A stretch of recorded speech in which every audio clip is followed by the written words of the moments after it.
Bonjour à tous, ici Sam de l'Atelier Geek et bienvenue dans cette vidéo. Aujourd'hui on va parler d'une RX 5700 XT mais pas n'importe quel modèle, la TIC 3 Ultra de chez XFX. C'est le troisième essai de XFX sur cette carte, les 1 et 2 ayant un refroidissement beaucoup moins abouti, à tel point que XFX a annoncé sur Reddit qu'ils enverraient des refroidissements de TIC 3 Ultra gratuitement à tous les possesseurs des versions précédentes. Cette carte est sortie fin octobre 2019, elle coûte entre 420 et 440 euros. Personnellement, je l'ai payé 430 euros sur Amazon. C'est une des cartes qui n'a pas trop été impactée par la hausse des prix ces derniers temps. À l'arrière de la boîte, on peut voir toutes les technologies de AMD, le FreeSync de HDR, Image Sharpening, le Fidelity FX, l'anti-lag notamment. Cette carte est là pour concurrencer la Nitro Plus de chez Sapphire évidemment, ou encore la Red Devils de Power Color, mais à un prix moins élevé.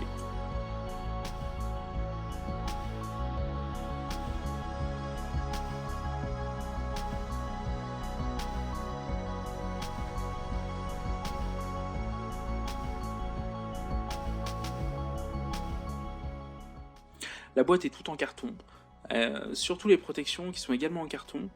Il y a très peu de protections en mousse. Personnellement, je trouve ça assez spécial. Je me demande si c'est pas risqué pour le transport de la carte. J'avais d'ailleurs commandé mon modèle à la base sur Amazon Allemagne, mais il est arrivé avec une partie du métal tordu, donc j'ai choisi de la renvoyer, même si ça impactait pas les performances, elle aurait sûrement fonctionné dans le PC. Comme c'est une carte qui est très chère, euh, c'est vrai que mettre 430 euros dans une carte graphique, c'est quand même pas anodin. J'ai préféré de prendre au carré, parce qu'on ne sait jamais, et la renvoyer tout de suite pour la recommander. Donc dans la boîte, on retrouve une carte de garantie de chez XFX, un petit livret d'informations sur les drivers. XFX nous informe d'installer les drivers depuis depuis leur site ou le site d'AMD. Personnellement, je le fais toujours sur le site des constructeurs, que ce soit AMD ou directement Nvidia. Déballons la carte. Donc voilà la bête. J'adore son style, ça fait très voiture des années 50, elle est très imposante, elle est longue et épaisse, elle mesure 31 cm 5 et elle prend presque 3 slots. Bon, on parle bien de la carte graphique là. J'ai vu des reviews de personnes qui trouvaient que le plastique autour faisait très cheap.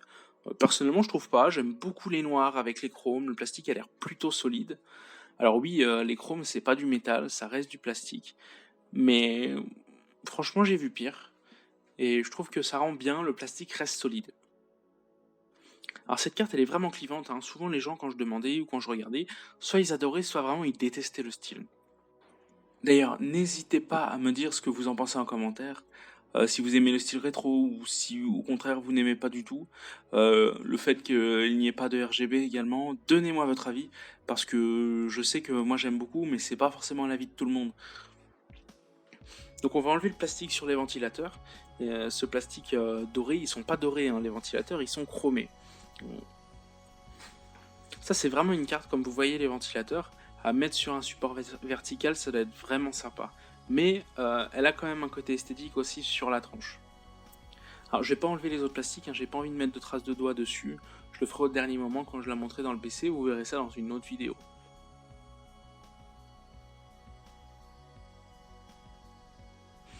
Donc regardez le plastique, il a l'air vraiment bien, le radiateur est très épais.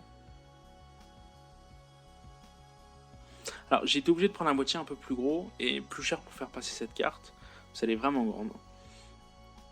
Dans la boîte, vous pouvez voir qu'on n'a pas grand chose de superflu, on a deux câbles adaptateurs, donc 2 x 6 pins vers un 8 pins, donc c'est simple, c'est efficace, il n'y a rien de superflu.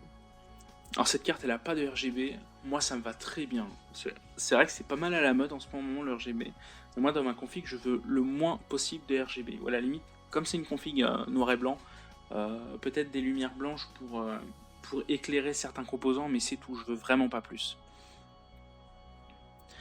Et j'aime beaucoup justement son design sobre, peu agressif et assez rétro à cette carte. Alors comme vous pouvez le voir, mon boîtier, j'ai acheté un Meshify S2 White de chez Fractal Design. Vous pouvez le voir ici, j'y ai pas encore touché, j'attends encore mon CPU. À la base, je voulais prendre le Meshify C, mais la carte était vraiment trop longue. En fait, elle passait tout pile. Elle rentrait tout pile, mais ça faisait très serré. Alors j'ai préféré pas prendre de risque. J'avais vu une photo d'une personne qui l'avait mis dans le boîtier, ça touchait vraiment le bout du boîtier et j'aimais vraiment pas ça. Donc j'ai préféré prendre un boîtier plus aéré. Et surtout qu'à cause des problèmes de stock, les deux boîtiers en blanc, ouais, parce qu'en blanc il se trouvait un petit peu moins le Meshify C, ils étaient qu'à 15 ou 20 euros de différence. Genre le Meshify C, je crois qu'il était à 130 euros, et puis le Meshify S2 il était à 150. Donc j'ai préféré opter pour celui-là. Donc les caractéristiques de cette carte, elle possède 8 Go de VRAM en GDDR6, elle est évidemment gravée comme toutes les autres RX 5700 XT en 7 nanomètres, et elle exploite évidemment le PCI Express 4.0.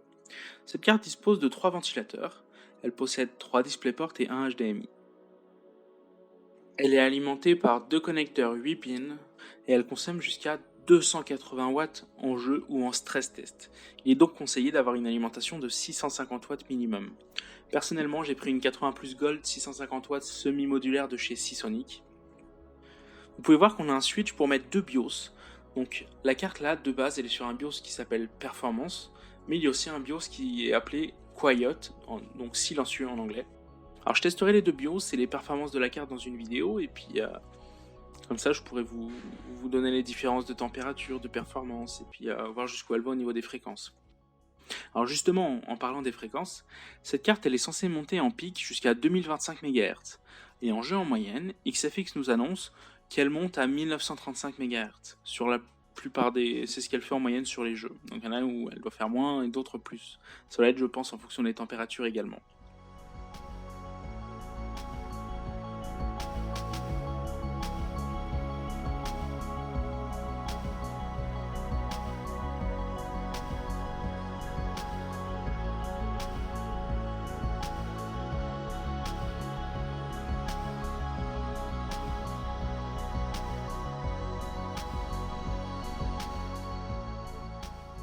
Ça y est, c'est fini pour cette présentation. Merci beaucoup à vous d'avoir regardé cette vidéo. Dans une prochaine, je testerai la carte. J'attends plus que mon processeur qui normalement arrive demain et je pourrai monter mon PC. J'essaierai de vous faire une petite vidéo évidemment.